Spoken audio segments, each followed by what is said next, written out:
13th March. இன்றைக்கி ஏசப்பா நம்மளை பார்த்து என்ன சொல்கிறாங்கன்னா, அணைக்கும்.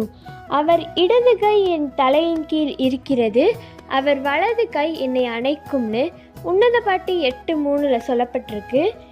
எவ்வளோ அருமையான வசனம். ஏசப்பாவோட இடது கை நம்ம தலைக்கு கீழே இருக்குது, அதாவது லெஃப்ட் ஹேண்ட். அப்புறம் ஏசப்பாவோட வலது கை ரைட் ஹேண்ட் நம்மளை அணைக்குது. இந்த உலகத்தில் நம்மளை இப்படி யாருமே பண்ண மாட்டாங்க. நம்ம நிறைய யோசிச்சிருக்கலாம், எனக்கு அன்பு காட்ட யாருமே இல்லை அப்படின்னு சொல்லிட்டு. இனிமேல் நீங்கள் அப்படி யோசிக்காதீங்க. ஏன்னா நம்மளுக்கு அன்பு காட்ட ஏசப்பா இருக்காங்க. இந்த வசனத்தை நம்ம நல்லா கவனித்து பார்த்தோன்னா, ஏசப்பா நம்ம தலைக்கு கீழே கை வைக்கிறாங்க, அப்புறம் நம்மளை இன்னொரு கையால் நம்மளை அணைச்சி கொள்கிறாங்க. அப்புறம் நம்ம எந்த சூழ்நிலையும் நம்ம கீழே விழவே மாட்டோம், எந்த பிரச்சனையிலையும் எந்த சிச்சுவேஷன்லேயும் நம்ம கீழே விழவே மாட்டோம்.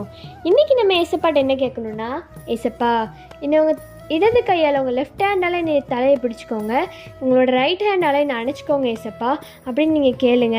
ஏசப்பா கண்டிப்பாக ஹெல்ப் பண்ணுவாங்க. By truth of mercy, have a fantastic day.